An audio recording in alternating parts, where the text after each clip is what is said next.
But you know, But it shouldn't you be have that to way. deal with the fact that the climate in this community is any judge would be very hesitant to ever throw out a case against a football player after what happened to Joe Durant.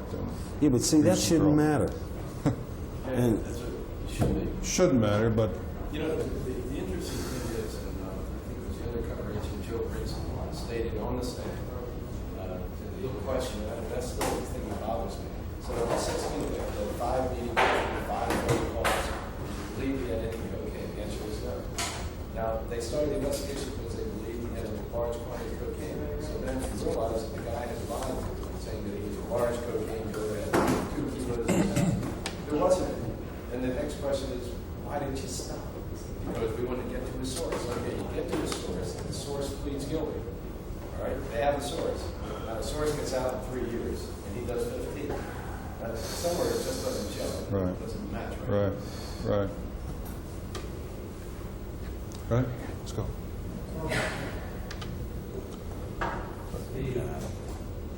Start again, please. You're still rolling, right? Yes. Okay, this is slate number 2.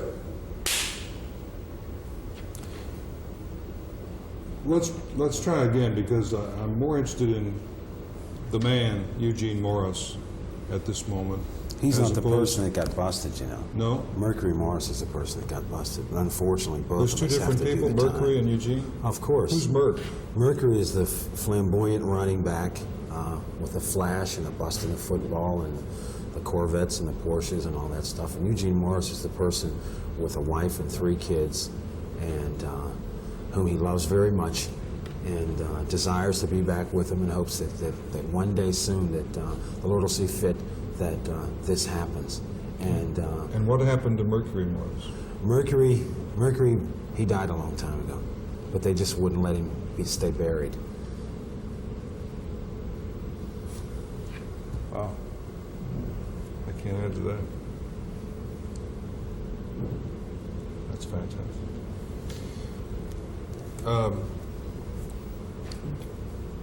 You probably could have some very cogent observations on the role of football in American life today. Do you think there's too much pressure about the whole thing?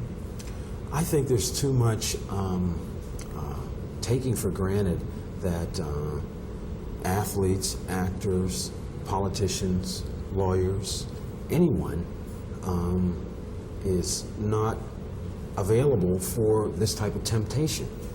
You know, that's what it is that we're talking about. You're saying, why didn't I say no? Yeah. Well, when they dangle $120,000 in your face, of which you're to make $1,000, according to their confidential informant, that and you actually need the money. Let me put it this way: if you were walking down the street and you got off work and you saw not $5 but $5,000 laying down on the sidewalk at night, would you consider that your lucky day? Sure. Okay, and so you picked it up and there was a string on it. As soon as you put it in your pocket, the cuffs went on you. Here for grand larceny. Now, could you explain your way out of that? Be tough. Be Okay. tough. Now, unfortunately for me, I can explain how this happened. Unfortunately for me, Ron Strauss wasn't permitted to do this in court. Except, you know, well, it's almost a joke, and it's not funny, but it's a joke of the world that there's not a guilty person in all the jails in all the world. Oh. Everybody's either framed or not guilty. That's why the court system is there. But their job as public officials is to report, interpret the law, and to bring about justice as a result of fairness, not conviction as a result of strategy, waylaying to public opinion.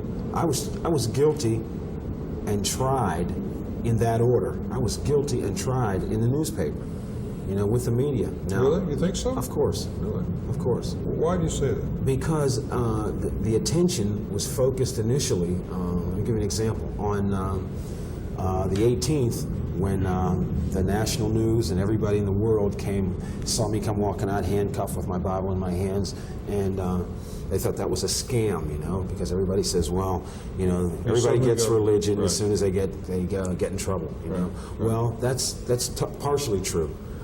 Fortunately, you know, not that I found religion because that's of man, but the want for salvation is the Lord's work. Right. And it's not a high price to pay, but it's one that you have to pay attention to on a daily basis, which is only for your benefit. And anybody that would try and strike that in a fashion and say, well, he's just going to God because he's in trouble. That's exactly right. I was in trouble before I got busted. Right. But it seems that it's interesting you talk about the media. I don't know how to judge it. I guess everyone sees when he's the subject or she is the subject, they see it differently.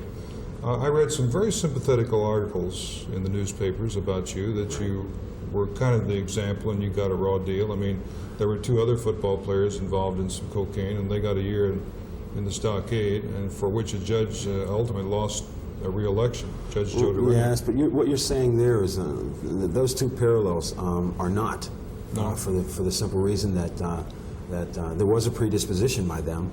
They were, in fact, playing football at that time, and there was no reason for them to go out and be trying to sell a pound of cocaine. No reason at all, especially while in the off season of playing professional football. Well, but a lot of people would say there's no reason for you. I mean, a lot of people can't pay their rent, but they still don't, you know.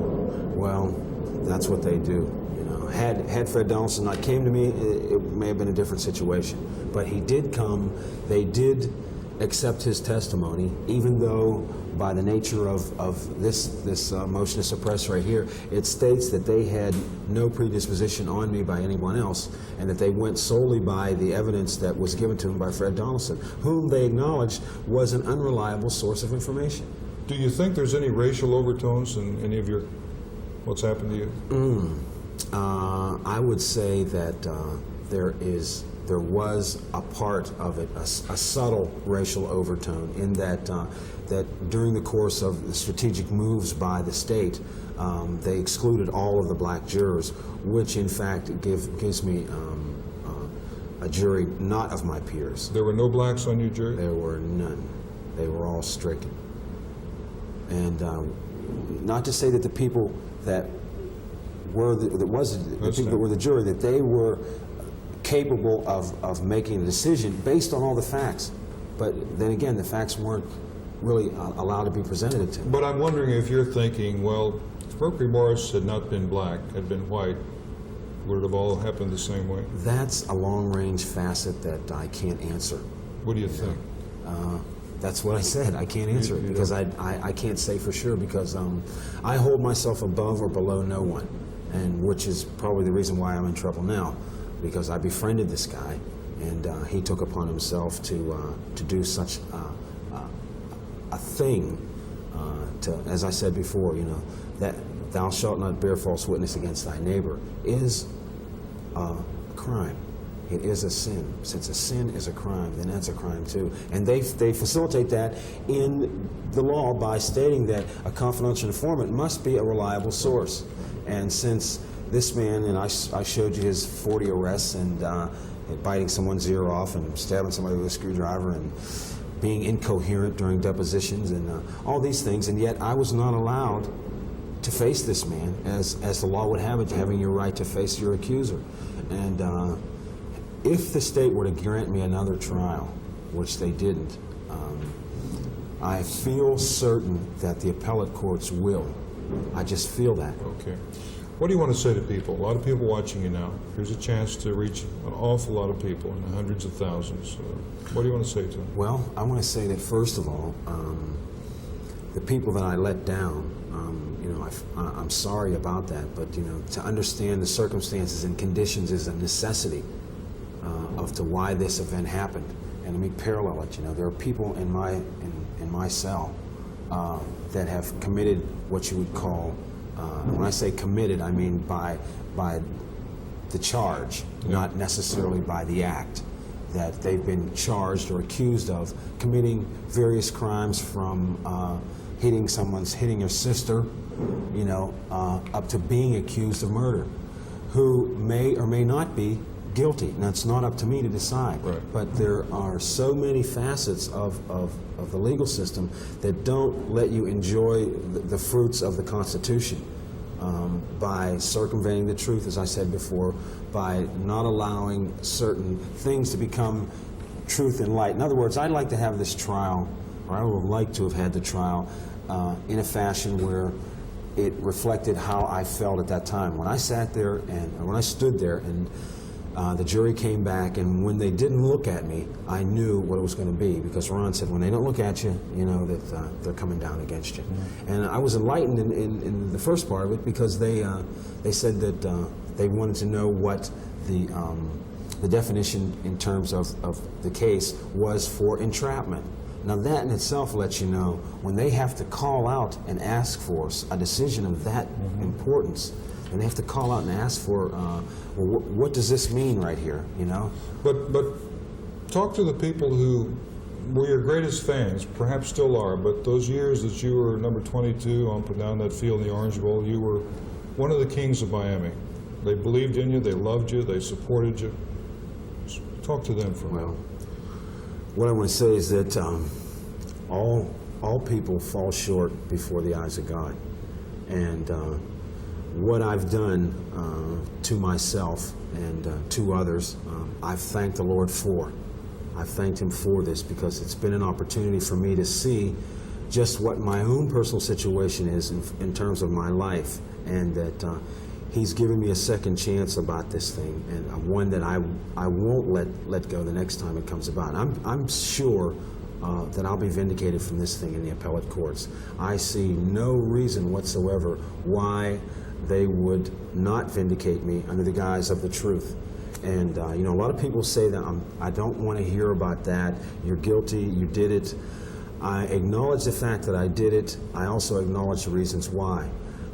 In the court system, and just think about these shoes that I'm wearing, and imagine that you yourself would like to be in a position like this. You wouldn't, but I am. And the thing I want everybody to know is that I'm not guilty by reason of entrapment, and entrapment and drugs are things that culminate this kind of situation right here.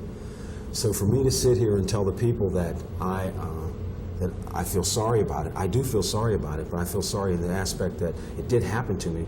But the positive thing is that if people will get an opportunity to look at my situation, and not the bust, but the fact about the drugs, and understand that 3 million arrests is only going to make 3 million arrests, and it'll just facilitate the necessity for more jails.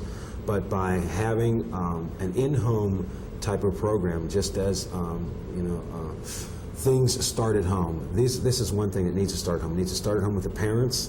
It needs to start with the individuals who are using drugs, people that may have the same parallels as I have insofar as my necessity for refuge, to find a hiding place to face the world, which you really don't. No one likes what's happening to them when they're being tried unjustly. But something positive can be gained from this if people will look at my situation and realize that when I get vindicated from this thing, I'll consider myself blessed and not lucky, as would have it with people who really are drug dealers. And I wish that they would go out and catch those people, but that's not going to stop the problem. The problem has to stop with an individual wanting and needing some kind of help from someone, from whether it be from the Lord or whether it be from the person next door. It still has to come from the vantage point that you know that you have a problem. If you admit that problem to yourself, then it'll make it easy for you to admit to someone else. Because I never admitted I had a drug problem until after I got busted. You know, and you use a lot of cocaine. You say, well, I don't have a problem. I've been doing it for 15 years. That was a hard way to find out you had a problem. Well, it was a hard way, but nevertheless, it was a way. I asked the Lord for my name to be released from the rolls of this drug syndrome weeks before this happened. I guess what I'm expecting to hear you say, maybe you said it, I'm expecting to hear you say, I'm sorry for all you people who supported me all those years, I let you down. I don't want to say that.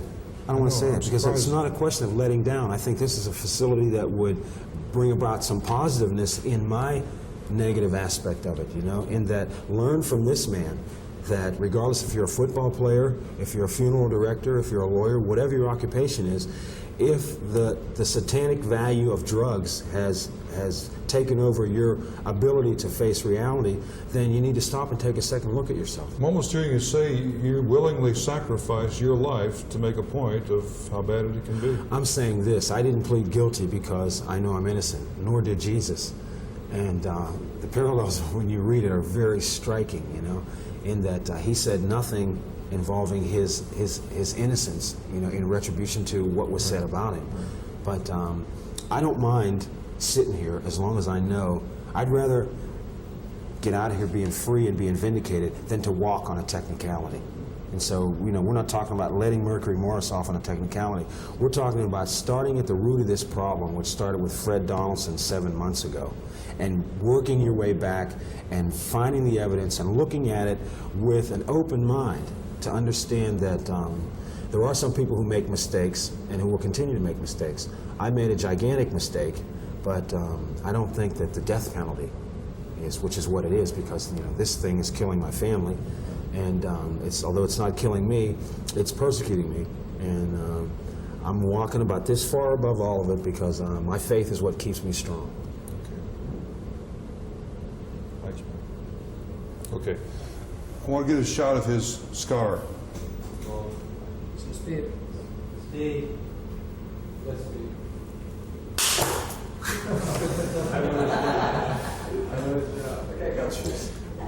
Any last thing you want to say? Yeah, it just involves, once again, you know, the matters of this case, and you know, I don't want to get technical from a legal standpoint, but I've learned a lot about the law since I've been here, and I've learned a lot about this case with Ron Strauss. As I told you, we walked and lived this case for 2.5 months, right. And the sad part about it is that the fact that I had no cocaine when they said that I had cocaine. When they showed up in Dayton with $120,000, and all I had on me was the sample that Fred Donaldson had given to me the night before, in which he was the only one that knew about this thing. And the overall value of my situation for people is that they're going to see down the line that justice will serve. But the important thing is that the trouble that I got into was because of drugs. And the drug syndrome is one that needs to be handled by every single facility of seriousness that's possible. You know, in other words, the social aspect has to end. Right. It has to end. Great. Okay.